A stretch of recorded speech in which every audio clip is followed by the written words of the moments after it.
A lot of people don't know how to pronounce this town. It's Lubec. And a lot of places may end with Beck, and those are Native American words, but this one is actually named after a German town.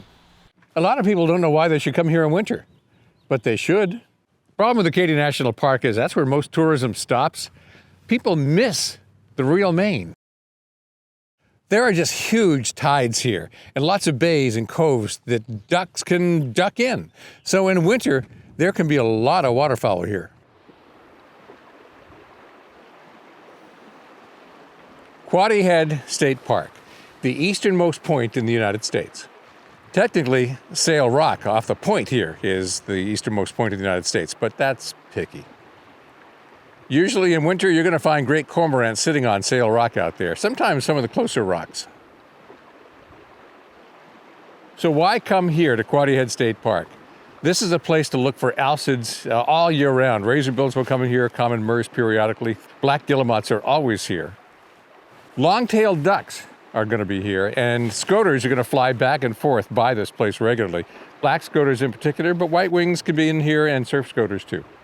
And over there across the channel about 9 miles is Grand Manan, a beautiful Canadian island. In fact, I did a video on that last summer. I'll put the link right there. Quoddy Head Light is famous. It's a candy-striped lighthouse. There's nothing else like it in Maine, and a lot of people come to visit this. What they don't see is the little flourish on top. There are gargoyles around the top.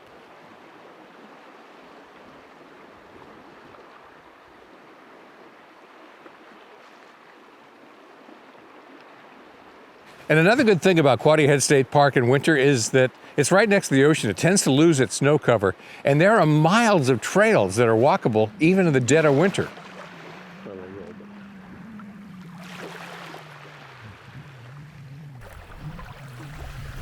So this is South Lubec Sand Flats. In August, this may be the best place in Maine for shorebirds. In fact, I did a tutorial on how to identify them. It's, linked up there. But in winter, it tends to be a good place for waterfowl to collect. All 3 scoter species can be here. Common eider will be here. Buffleheads are all over the place. Long-tailed ducks are in here. Red-breasted mergansers are gathered out there at the moment. In fact, this spot is so good for scoters, some non-breeders will be here all summer. So, over there, Lubec, you see the international bridge that crosses over to New Brunswick. That's Campobello, which is really just like Maine, except it has universal health care. Campobello, that was famous long before it was Franklin D. Roosevelt's summer home.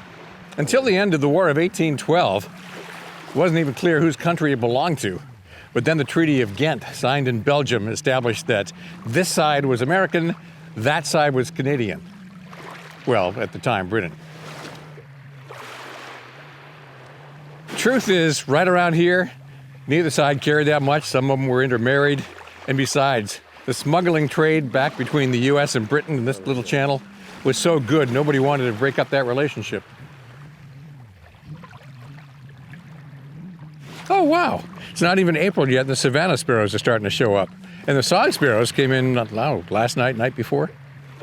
It's awesome for bald eagles, man. They can be all over the place,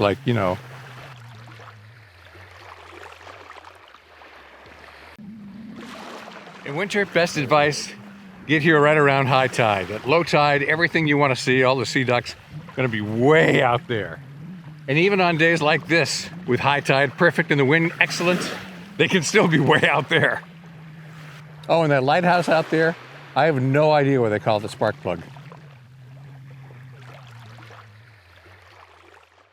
So this is the local historical society. This is the parking lot.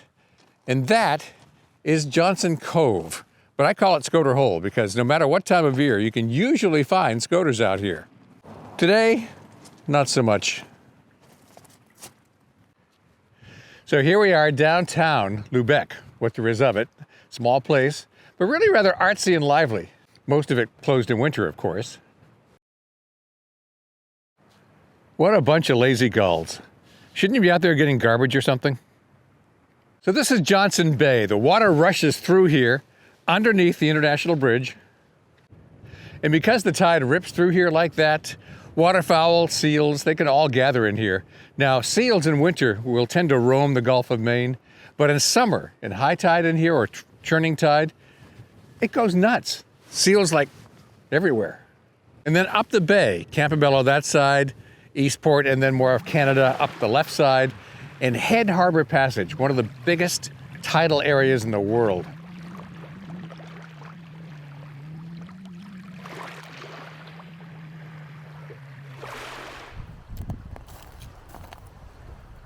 Maori Beach is right on the edge of downtown Lubec, the international bridge right around the corner. The tide really flows through here, and at high tide, it's not a bad place to look for scoters and eiders. And I don't know what it is about this spot, but the ring-billed gulls really like it.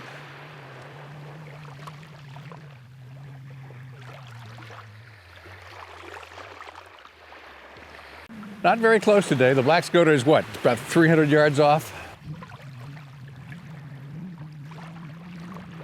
Then over there, 2 white-winged scoters.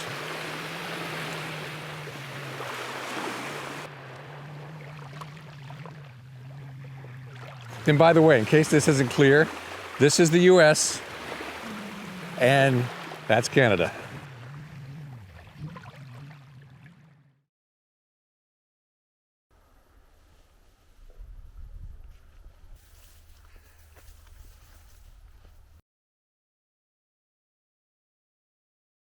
If you've got time, give Hamilton Cove a stop. This could be hit or miss. Right now it's mostly miss, but there's 2 buffleheads over there, 1 surf scoter over there, and 1 red-throated loon that dove right close to me and then swam away underwater. I can't find him now.